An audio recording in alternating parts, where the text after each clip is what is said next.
Welcome to Circle's Edge Productions' first ever video. My name is Drew Hoffman, and this will be my In the Bag for the 2020 season. Ian and I wanted to start off with some In the Bags so we could introduce ourselves and you guys could get to know us. So first off, I used the disc store bag. It has 2 zipper pockets on top, a putter pocket, 2 side pockets, 2 water bottle holders, and a mini pocket. So first off, I will start with my putters. I have 4 putters. First, my putting putters. I putt with D-Line P2s. These ones are still decently fresh, so I would like to beat them in a little bit before the season starts. I like my putters pretty beat in because I like them to go pretty dead straight. Next off, I have an Innova Nova. This one I use for straight shots, and shots I need a little bit more grip with the little grip pad kind of things going on right here. This is a club I was affiliated with last year, Trees Nuts. This is an old symbol of theirs. Next off, I have a Glow C-Line P2. This one I use for my more overstable putter shots. I like having the same molds from different throws, so it's nice to have my putting putters and my overstable throwing putter be the same. Next off, my mid-ranges. My mid-ranges is my most discs per selection of discs. So I'll first go from understable to overstable. So first off, I have 2, I use these both for the same shots. One for backhand, one for forehand. So I have a normal KC rock. This one is for my backhand. This one is, I can use it for hyzer flips, and maybe a little, if I don't want to turn over just a little bit, I'll use this one. And then I have for my forehand, this one's a flat top. I prefer the flat top for my forehand, so this one does the same thing. If I want to do a little bit of a flip up or something that I need for an overstable shot, I'll use this one. Next, I have two more KC rocks. This one is just a regular KC rock. So just like the last one, this one I use for my backhands. This one's pretty straight with a little finish at the end. And then I have my flat top KC rock, again, for my forehands, that I need something that goes pretty straight but has a little finish at the end. Next, I have 2 rock 3s. These 2 do about the same thing. It's just that I like having a replacement for the other one. This one might be a little bit more understable, this one a little bit more stable, but they pretty much do the same thing. I use these for the same shots as my regular KC rocks, not my flat tops, but these ones, since they're rock 3s instead of rocks, I try to put a little bit more speed with them, so I'll use these instead. And then I have a rock X3, which is like my rock 3s with my forehands instead, where I need something that's a little bit more overstable or a little bit more speed. I'll use this. I also like this for approach shots because I'm pretty confident with my forehand approach shots with this. It's nice and flat, so good for the forehand. And then I have 2 utility mid-ranges. I have a Metal Flake Gator. This one, these both don't come out very much unless it's something really crazy. I use this one maybe in some major headwinds, or I need something that gets extremely left. And then for the opposite end, I have a Star Stingray. This one goes extremely far to the right with my backhand. Again, these both don't really come out that much unless it's something crazy.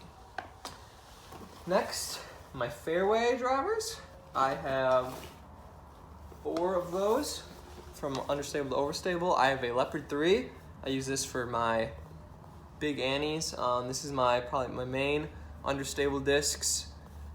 For anything over the mid-range, I use this for my long understable drives.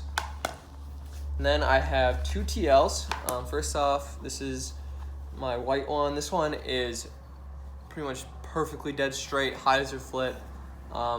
This was one of my first discs, and I've had it I know TLs aren't very well known, even though the TL3 is coming up more with, I know James Conrad threw him a lot, and now Nate Sexton had one in the bag for this year, but I prefer the TL.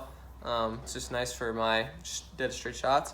And then my other one is, it's actually kind of beefy for a TL, surprisingly, whereas the other one's dead straight. This one still has a little finish at the end, and it's a couple years in, so I'm pretty surprised that it still has a little finish on it, but I like it for headwind TL shots because I know that way the other one will flip over. This one will still end up flying nice and straight. And then my final mid-range or fairway driver is a FD2. This one is, I throw this for the same shots as TLs, but I need something that finishes to left. So just has that little finish at the end that I might not get out of those TLs. Next, my control drivers. I have 3. I have a Thunderbird. This one is up to, it's like the FD2, except this one goes a little farther. I'll throw this up to 350. I like it for, it's got a nice straight flight with a nice finish at the end, so I like for that. And then I have 2 forehand discs with Firebirds, the Champion Firebird. This one is my more overstable one. This one's flat top. It's got a lot of finish at the end. It's got a lot of skip. It feels good in the hands for the forehand. And then I have a Nate Sexton Firebird. This one is more straighter, so same thing as the other Firebird. Nice feeling for the forehand, nice and flat, but just a little straighter. Finally, my distance drivers. I have 5 distance drivers, 4 which are destroyers. So first off, I have a factory second G-Star destroyer. This one's for my most understable destroyer shots. This one, I'm trying, if I really put a lot of torque into it, it'll turn over a little bit, but it's mostly for my nice straight, long driving shots. And then I have a G-Star destroyer. This one's a little newer. This one is it's got a nice straight flight, but has a finish at the end still.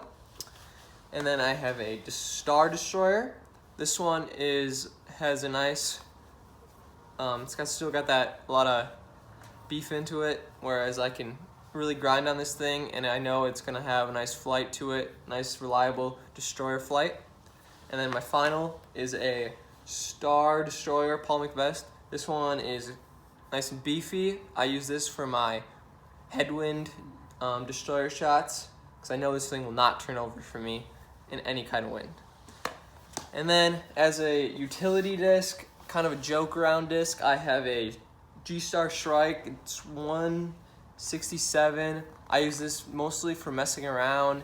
If I need something that's super crazy understable, but I just like to mess around in like fun rounds with my friends, where if I'm throwing some extremely high disc that I want to fly extremely far to the right, I'll throw this. And then besides that, I have like the PDGA handbook, some scorecards, some maps of some old courses, but that's pretty much my in the bag. Hopefully you'll see some more videos by Circle's Edge Production coming soon.